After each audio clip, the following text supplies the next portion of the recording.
ತಮಿಳುನಾಡಿನಲ್ಲಿ ದಳಪತಿ ವಿಜಯ್ ರಾಜ್ಯಭಾರ ಶುರುವಾಗಿದೆ.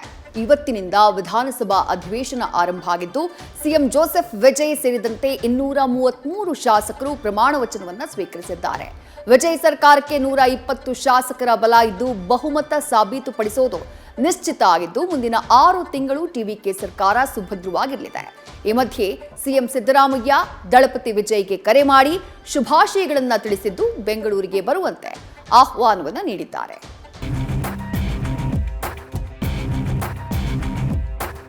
சி ஜோசப் விஜய் எனும் நான் சட்டமுறைப்படி நிறுவப்பெற்றுள்ள இந்திய அரசமைப்பு சட்டத்தில் உண்மையான நம்பிக்கையும் மேற்கொள்ள இருக்கும் கடமையை நேர்மையுடன் நிறைவேற்றுவேன் என்றும் உளமாற உறுதி கூறுகிறேன்.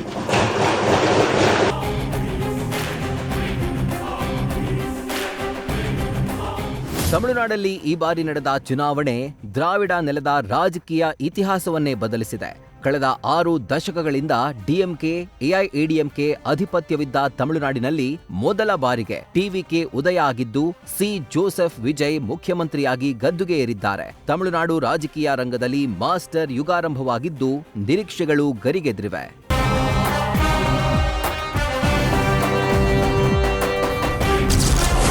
ತಮಿಳುನಾಡು ವಿಧಾನಸಭಾ ಅಧಿವೇಶನ ಆರಂಭ. ಸಿಎಂ ವಿಜಯ್ ಸೇರಿ 233 ಶಾಸಕರ ಪ್ರಮಾಣ ವಚನ.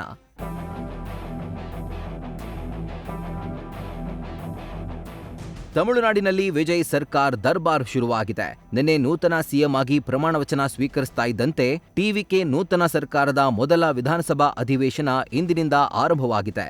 ಇವತ್ತು ಸಿಎಂ ಸಿ ಜೋಸೆಫ್ ವಿಜಯ್ ಸೇರಿದಂತೆ ತಮಿಳುನಾಡಿನ 234 ವಿಧಾನಸಭಾ ಕ್ಷೇತ್ರಗಳ ಪೈಕಿ 233 ಶಾಸಕರು ಪ್ರಮಾಣ ವಚನ ಸ್ವೀಕರಿಸಿದ್ರು. ಚೆನ್ನೈನ ಸೇಂಟ್ ಜಾರ್ಜ್ ಕೋಟೆಯಲ್ಲಿರುವ ವಿಧಾನಸಭಾ ಸಭಾಂಗಣದಲ್ಲಿ ಹಂಗಾಮಿ ಸ್ಪೀಕರ್ ಎಂವಿ ಕರುಪಯ್ಯ ಪ್ರತಿಜ್ಞಾವಿಧಿ ಬೋಧಿಸಿದ್ದು, ಪೆರಂಬೂರು ಕ್ಷೇತ್ರದ ಶಾಸಕರಾಗಿ ವಿಜಯ್ ಪ್ರಮಾಣ ವಚನ ಸ್ವೀಕರಿಸಿದ್ರು. ದೇವರ ಹೆಸರಲ್ಲಿ ಪ್ರಮಾಣ ಮಾಡುವ ಬದಲು ಮನಃಪೂರ್ವಕವಾಗಿ ಪ್ರತಿಜ್ಞೆ ಮಾಡ್ತೇನೆ ಅಂತ ಪ್ರಮಾಣ ವಚನ ಸ್ವೀಕರಿಸಿದ್ರು. ಇನ್ನು ಸಿಎಂ ವಿಜಯ್ ವಿಧಾನಸಭೆ ಅಧಿವೇಶನಕ್ಕೆ ಮೊದಲ ಬಾರಿಗೆ ಹಾಜರಾಗಿದ್ದು ಮತ್ತೆ ಸೂಟ್ ಧರಿಸಿ ಶಾಸಕರಾಗಿ ಪ್ರಮಾಣ ವಚನ ಸ್ವೀಕರಿಸಿದ್ದು ವಿಶೇಷವಾಗಿತ್ತು.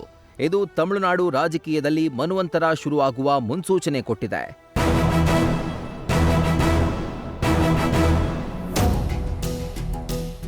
ಸಿಎಂ ವಿಜಯ್ ಬಳಿಕ ಎಐಎಡಿಎಂಕೆ ಶಾಸಕ ಎಡಪ್ಪಾಡಿ ಪಳನಿಸ್ವಾಮಿ, ಉದಯನಿಧಿ ಸ್ಟಾಲಿನ್, ಓ ಪನ್ನೀರ್ಸೆಲ್ವಂ ಸೇರಿದಂತೆ ಎಲ್ಲಾ ಪಕ್ಷಗಳ ಶಾಸಕರು ಪ್ರಮಾಣ ವಚನ ಸ್ವೀಕರಿಸಿದ್ರು. ಇನ್ನು ನಾಳೆ ವಿಧಾನಸಭೆಯ ಸ್ಪೀಕರ್, ಡೆಪ್ಯೂಟಿ ಸ್ಪೀಕರ್ ಆಯ್ಕೆ ನಡೆಯಲಿದೆ. ಇವತ್ತು ಶಾಸಕರಾಗಿ ಪ್ರಮಾಣ ವಚನ ಸ್ವೀಕಾರಕ್ಕೂ ಮುನ್ನ ವಿಜಯ್ ಮಾಜಿ ಸಿಎಂ ಎಂಕೆ ಸ್ಟಾಲಿನ್ ನಿವಾಸಕ್ಕೆ ಸೌಜನ್ಯದ ಭೇಟಿ ನೀಡಿದ್ದು ವಿಶೇಷವಾಗಿತ್ತು. ನೂತನ ಸಿಎಂಗೆ ಸ್ಟಾಲಿನ್ ಅಭಿನಂದನೆ ಸಲ್ಲಿಸಿದ್ದು, ವಿಜಯ್ ಅವರ ಈ ಭೇಟಿ ತಮಿಳುನಾಡಲ್ಲಿ ದ್ವೇಷದ ರಾಜಕಾರಣಕ್ಕೆ ಇತಿಶ್ರೀ ಹಾಡಿದಂತಿದೆ.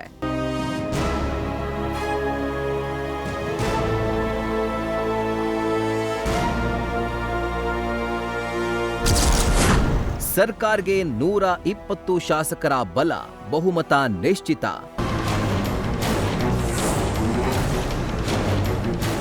ತಮಿಳುನಾಡಲ್ಲಿ ವಿಜಯ್ ಸರ್ಕಾರಕ್ಕೆ Congress, VCK, CPI, CPIM, IUML ಸೇರಿದಂತೆ 120 ಶಾಸಕರ ಬೆಂಬಲ ಸಿಕ್ಕಿದೆ. ಹೀಗಾಗಿ ವಿಧಾನಸಭೆಯಲ್ಲಿ ಬಹುಮತ ಸಾಬೀತುಪಡಿಸೋದು ನಿಶ್ಚಿತವಾದಂತಾಗಿದೆ. ಒಮ್ಮೆ ಬಹುಮತ ಸಾಬೀತುಪಡಿಸಿದ್ರೆ ಮುಂದಿನ 6 ತಿಂಗಳು ವಿಪಕ್ಷಗಳು ಅವಿಶ್ವಾಸ ನಿರ್ಣಯ ಮಂಡಿಸುವಂತಿಲ್ಲ. ಹೀಗಾಗಿ ಮುಂದಿನ 6 ತಿಂಗಳು ಟಿವಿಕೆ ಪಕ್ಷದ ವಿಜಯ್ ಸರ್ಕಾರ ಸುಭದ್ರವಾಗಿರಲಿದೆ.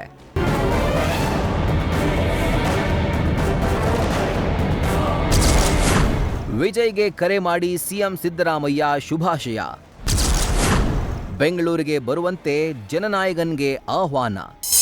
ಈ ಮಧ್ಯೆ ನಿನ್ನೆ ತಡರಾತ್ರಿ ವಿಜಯ್ಗೆ ಕರೆ ಮಾಡಿ ಸಿಎಂ ಸಿದ್ದರಾಮಯ್ಯ ಶುಭಾಶಯ ಕೋರಿದ್ದಾರೆ. ನಾನು ಸಿದ್ದರಾಮಯ್ಯ ಮಾತಾಡ್ತಾ ಇದ್ದೀನಿ, ನೀವು ಇತಿಹಾಸ ಸೃಷ್ಟಿ ಮಾಡಿದ್ದೀರಿ, ನೀವು ಬೆಂಗಳೂರಿಗೆ ಬನ್ನಿ ಅಂತ ಆಹ್ವಾನಿಸಿದ್ದಾರೆ. ಬೆಂಗಳೂರಿಗೆ ಬರುವುದಾಗಿ ವಿಜಯ್ ತಿಳಿಸಿದ್ದಾರೆ. ಬಳಿಕ ಸಿಎಂ ಸಿದ್ದರಾಮಯ್ಯ ಧನ್ಯವಾದ ತಿಳಿಸಿದ್ದಾರೆ. ಈ ವೇಳೆ ಸಿಎಂ ಕಾನೂನು ಸಲಹೆಗಾರ ಎಎಸ್ ಪೊನ್ನಣ್ಣ ಉಪಸ್ಥಿತರಿದ್ದು ಈ ವಿಡಿಯೋ ಸೋಷಿಯಲ್ ಮೀಡಿಯಾದಲ್ಲಿ ವೈರಲ್ ಆಗಿದೆ.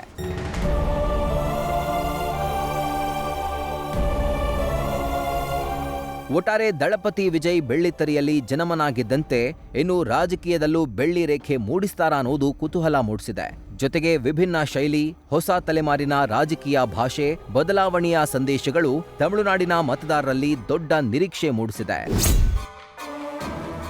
News first bureau. News first ನಿರ್ಭೀತಿಯಿಂದ ನಿಮ್ಮ ಪರವಾಗಿ.